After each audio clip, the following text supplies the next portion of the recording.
All right. Happy Thursday, everybody, and welcome to my Career Design Studios weekly live stream. And I am just so lucky to be joined by my colleague who has a lot of experience in career assessments. And so, Sherry, I just want to ask you to introduce yourself and then just briefly a little bit about your experience with using career assessments and what you know about them. Sure. Thanks, Rhonda. I'm excited to be here. Thank you for inviting me to join you today. My background right now, I am the sole owner and proprietor for New Insights Consulting. And what I've done is made a shift after 25 years of doing career consulting and career counseling, specifically in higher ed. Started my own business, primarily doing coaching work for coaches. So essentially training them on the National Career Development, facilitating career development certification program and providing resources for them. And assessments is something that I have been using throughout my career. I am certified in the Myers-Briggs, the Strong, interest inventory, Strengths Quest I've used, and really that sort of was toward the end of my career in higher ed. I really love that tool and the whole move toward positive psychology. So I have used several of the tools. SkillScan is also another one that I have used extensively when I was working with students. So I know a lot about these different assessments and how they can be effectively used with clients to help them really get clearer about interests, skills, values, many of the basic things that we talk about that are important to understanding about yourself when you're getting ready to do a job search or make a career change. There are a lot of them out there, and Yes. and I am a little bit of an assessment junkie in that I find them fascinating. You know, what different aspects can you learn about yourself? What is the focus on them? And I've also seen quite a few not so great ones, Yes. and that really are more focused on kind of like pop psychology than real evidence-based work. And so there's a lot of confusion about what should I take, how should I use them, and I know that I've heard from a lot of clients that they'll take a career assessment and then be told that they should do such and such a career that they really don't want to do. Right. And so I'd like to hear just a little bit about, what do you think are the benefits of career assessments? And what do you think are some of the challenges, especially for someone who isn't certified and isn't as steeped in it as you are? Mm-hmm. So I think that first of all, understanding what the purpose is, because I think you're absolutely right that the public has an expectation out there of what these career assessments will give them, which is the perfect answer, as if they are some kind of a crystal ball that is going to be able to tell them exactly what it is that they should end up doing. And in reality, what we use those tools for and where they're most effective is to start a conversation. And they really are providing feedback to people about who they naturally are. And these usually are not things that are surprising to the people that are taking them. If anything, what they're doing is they are reinforcing what somebody's already kind of known about themselves in their day-to-day living in their own head and body, but also articulating it back to them in a way that helps them to be able to say, oh, I didn't realize that was a strength. That thing I do every day, or the way in which I think or I behave, that is in fact my strength right there. And then being able to use that information. So you only take away, because these are standardized tests, you take away from them the pieces that are most relevant for you and how those are then helping the person to translate them into an actual job search and how those particular natural talents could be used in a job search is what we do as career advisors and career counselors, Yeah. is really helping people to interpret how is it that you could use that information. So Yeah. you're absolutely right. If left on their own and people are just taking, I know that there's Myers-Briggs assessments that are out there that are not necessarily valid or good instruments, and people are just taking them and assuming that the results simply mean, oh, this is telling me what jobs I should do, and then people will write them off. When in fact, what the assessment is doing is noticing some ways in which you behave and think, and how those match up with other people that they have done some kind of research on. Exactly. Yeah, I think a lot of people don't understand that it's not really a personalized recommendation, and Right. it's a little bit kind of reverse engineered. You know, it's not saying you are this way, thus you should do these kinds of careers, but people in these careers who are like you have been okay in these careers. They've said, yeah, Yeah. you know, this is a good fit for me. So that doesn't mean that everybody who's like that person is or who has that same Myers-Briggs type or the same Holland code, and which is, you know, an interest inventory for those who are not like steeped in career assessments like Sherry and I are, and that yeah, that it's only a slice of who they are, and Right. they need to put it into context of Hmm. their lives, their wants, you know, kind of their goals. Um, so, so yeah, I think that's really helpful I love that concept of that this is part of a conversation, and, Yeah. and that it's the start of a conversation or, you know, towards the beginning rather than the end of saying this is what you should do. Yeah. Right. Exactly. So that's why I think that we spend a lot of time, and you do see it out there in social media, why it's so important to understand yourself. And what that means is your interests, values, strengths, abilities. Yeah. Um, because when you know all of that better and how it then translates into the world of work, the more effective you're going to be in finding work that you love. So it is possible to do it, Yeah. but it does take some work and reflecting on yourself. And these assessments, that's the other thing, is that they can only really look at one thing at a time. I've yet to see an assessment that can take in all parts of you. Yeah. And so you have interest assessments, you have personality assessments, you have skills assessments. Again, if you look at just any one of those pieces, you're only seeing some small part of yourself, um, and how you match up with some other people, but it's not going to show the entirety of how you do things.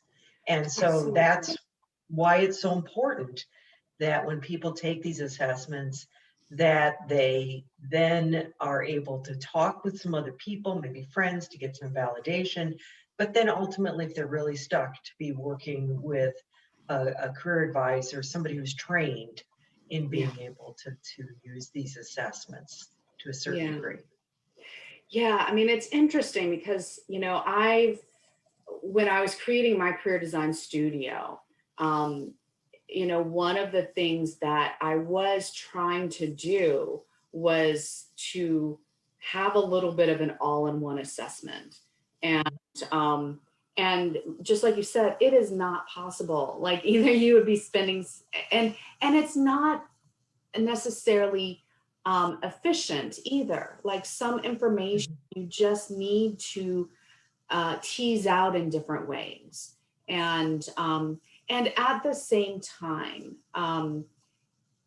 one of the things that we do in my career design studio, so we do have an assessment, and Right. it is based on the theories of Jungian psychology and on Holland's interest. work interest theory, as well as some of the work done by Dr. Helen Fisher on the biology of personality. And there's the reason why I was able to create an assessment that could look at those three things, because there is some overlap. There are some connections between the three. And at the same time, that it is not the end all or be all of telling you what you should do or what you're good at. So, my intention was to start kind of that inner dialogue of, okay, so this is what people like me might be good at. Which of these things do I find useful? Do I find, that resonate with me? And so one of the questions that I have for you is, since you've been certified in these very common and universal and useful career assessments, I find a lot of utility in the Myers-Briggs and in the Holland Interest Inventory specifically. And so as you've learned a little bit about my career design studio, what do you think about how the career assessment is used?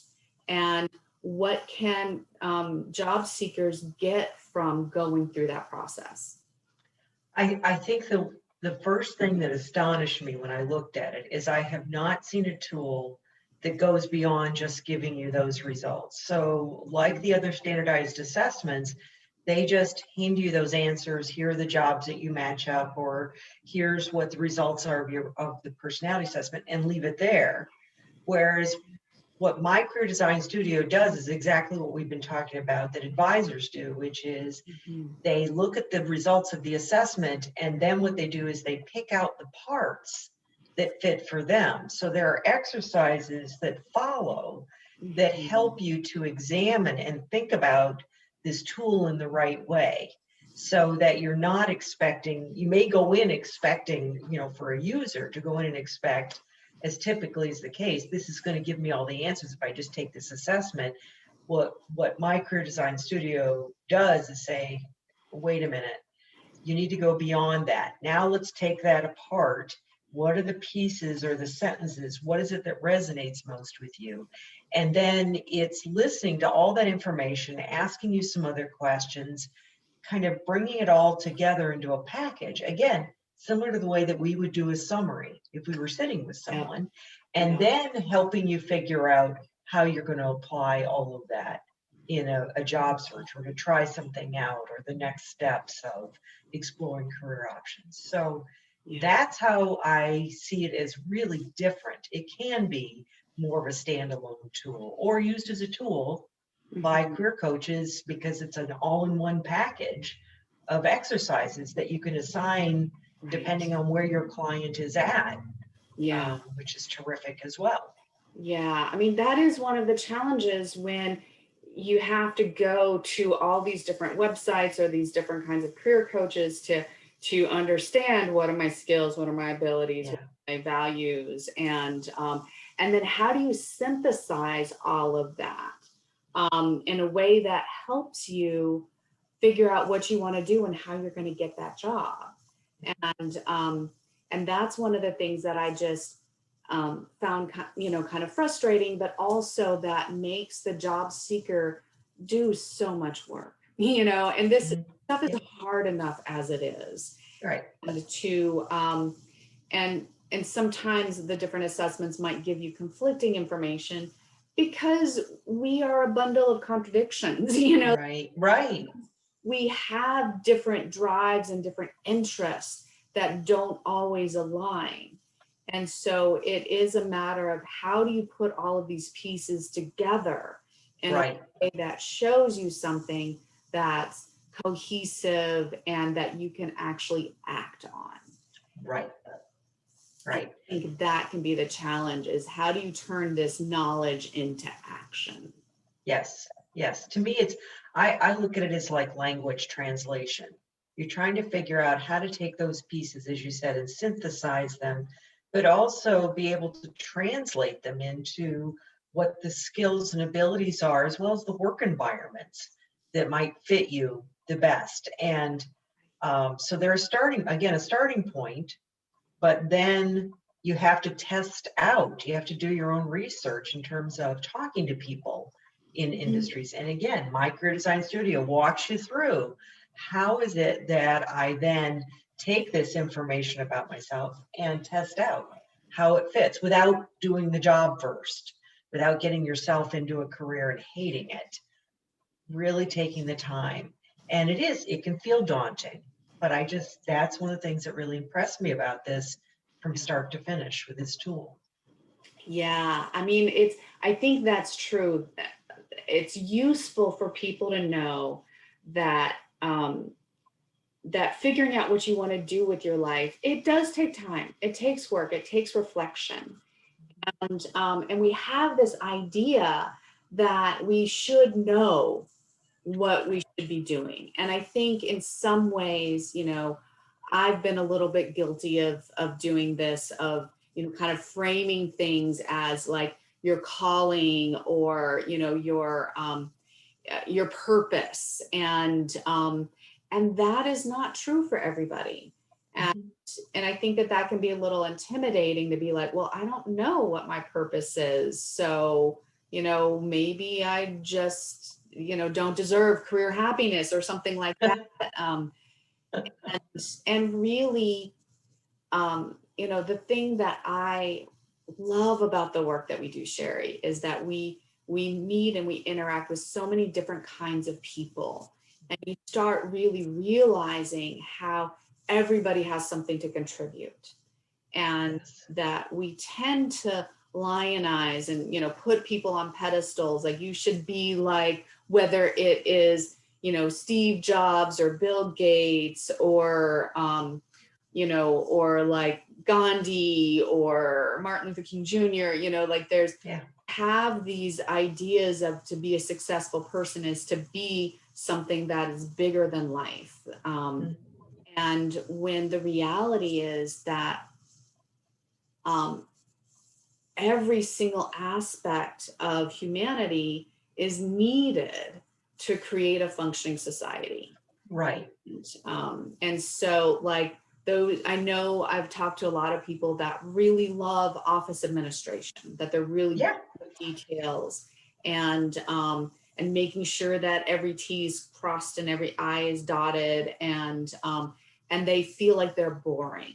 They feel like, what they're doing is just not as cool as some of these other things. And when the reality is that if those things aren't tended to, then these cool things can't happen, because it's just not grounded. And so that's one of the other things that I hope, that is the intention of my career design studio, to help value what you personally bring. And to realize that what you do is important, even if it's not going to be something that people write books about. That's not really where the, kind of the traction happens in life. It's not with the big names, it's with everybody who supports them. Yes. So yeah, got a little bit off target there, off track, because I think that it's important, that to embrace who you are, and that my career design studio can help you do that.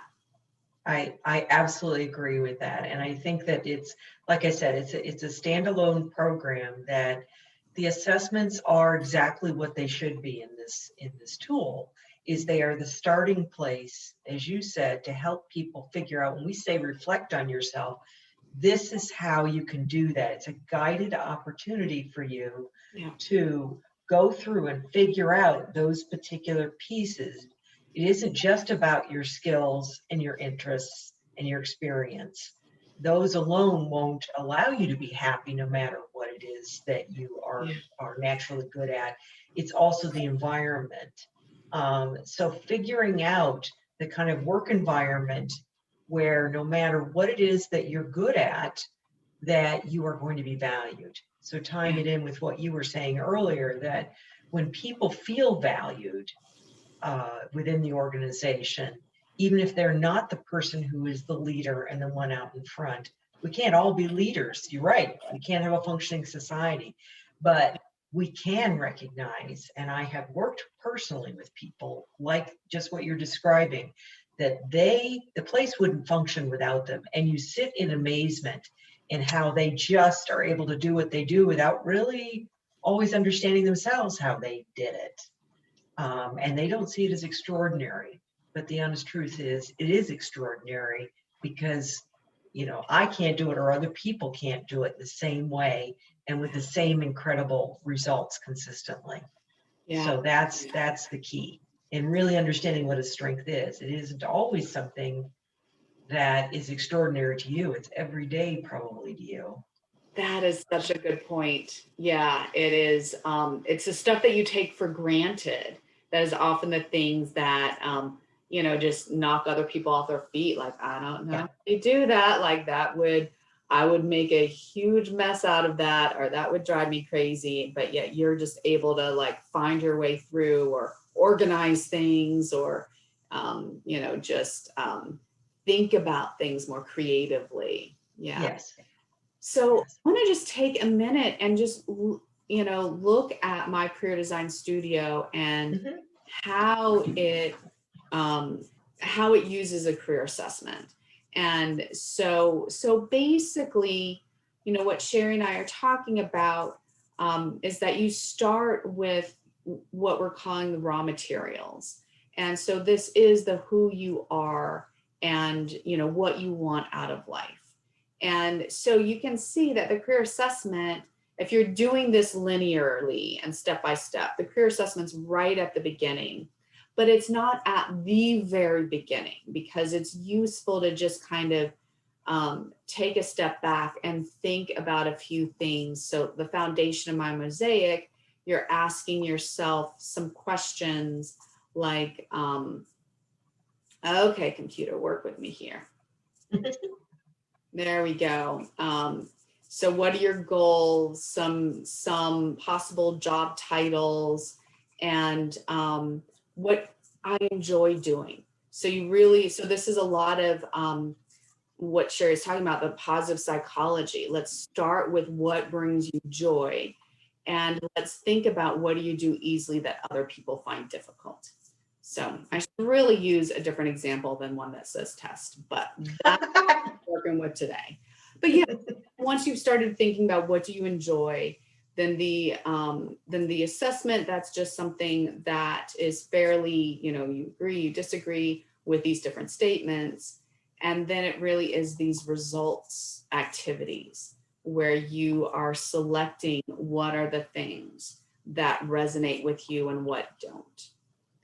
And so the personality component, the preferences, that's kind of the Myers-Briggs element of this. And, for me, it's really important that people know their Myers-Briggs type because it is just so common in the world of work, and understanding that can be really useful. And then the interest, this also kind of gives you that Holland code, that social, investigative, and artistic. There's also the realistic, the enterprising. It's enterprising, right? Not entrepreneurial, or is it entrepreneurial? No, it's enterprising. You're right. Enterprising, Mm-hmm. yeah. And then the conventional are the other main interest. So, and then like Sherry's saying is that you're really looking to see what do I want in my workplace? What are my strengths? And what types of things do I want to do? What kind of skills do I see myself as having? So it really helps you to create a very well-rounded picture of yourself. Yeah, absolutely. So yeah, anything else that you want to say about my career design studio and how the assessment piece is kind of woven into this? I I think not, probably just kind of going back to what I said to earlier is what I really love about this, and if people, if they would just hang in there and go beyond get yourself beyond those initial results. And as you get further down in the tool, that Yeah, it will begin to put together, I think it's either my career design or my career creation tools, then you'll start seeing the information beginning to come together. So right. again, recognize that this tool, just like any other, is not a crystal ball, but it is definitely picking up on some themes about you.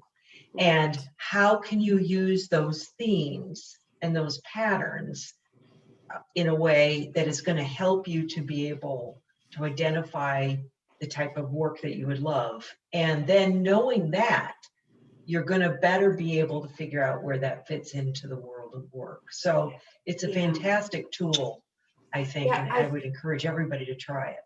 thank you. Yeah, I think that, just to build on that really briefly, what we're talking about is that the tool does kind of track what you've said is important. Yeah. And so you Yeah. go through this, and then you've got your list of strengths. And this is something that's very hard for people to come up with on their own. Right. By going through and checking a bunch of boxes, then you end up and being like, oh, actually, I've got a lot of things going for me here. Exactly. Um, Exactly. and then when you get to the napkin sketch, then you can start prioritizing which of these things is most important to me. Right. And so the career design essentials, those are what you want in your job. But you can also then look at what kind of activities do I want to be doing on a day-to-day basis, and what kind of skills do I want to be using. And by prioritizing that, then that really starts helping you to see what kind of jobs are a good fit for me. Right. And then like you said, as you get into the career design, there is one activity that I really like, and that's the fit with career design elements. Yeah. That is where you can kind of go through and assess, does this particular job allow me to train, teach, and mentor others, and then it does kind of score them by that, and you can see which are the best fits for you. So Mhm. it really is a process of, the more you do this, then the clearer you are about what you want. And like you said, then you don't have to go through trial and error. You don't have to take 10 Oh, years, yeah. 5 different jobs, and be like, okay, now I know what Yes. would be a good fit for me. Exactly. Well, and I have worked with people, and you have too, Yeah. that that it could be more like 20 years, and they suddenly have really, okay, I need to stop doing this, and I can't seem to find what I want. And it's because they need to go back and figure out those patterns and identify and understand their own interests and values, and then begin to understand how that fits into the work they want to do next. So Right. you just can't avoid it. I think that's just it. And you still need to go back and do that because it's such a foundational piece. And that's where these tools are the most helpful. Like I said, getting that conversation going, getting you outside of your head and really understanding what you have to give. And then out of that, what is it that you want to offer in the work that you want to do next? Exactly. And I think you're right. Like, you've got to do this at some point in your life if you want to be happy in your job. And yeah, I mean, I think in general it takes people like 1 to 3 months to kind of go through the entire My Career Design Studio program. And Right. often people are like, well, that seems like a long time, and that seems like a lot of work. But Yeah. when you compare 3 months to 20 years, Right. Right. And then you've got the building blocks. I think that's the thing, is that I personally go back to all of that information about myself every time I want to make a job change. It makes the whole process go faster because Exactly. you've got those building blocks finally, those Yep. pieces of those assessments that you can use throughout the job search, right into the interviewing. Exactly. Exactly. Well, Sherry, thank you so much for spending this half an hour with the group, and I always love hearing your perspective and how you see um, how people can use assessments and tools to find what really works for them. And so I'm just really glad that you were able to share some of your experience with us. And I look forward to our next conversation. Absolutely. My pleasure. Thanks for And inviting me. yes, and thank you all for listening to this live stream on My Career Design Studio. And any comments or questions that you have about the tool, how you might want to use an assessment, please leave that in the comments. And otherwise, I look forward to seeing everybody next week. Yes. Bye-bye. Bye.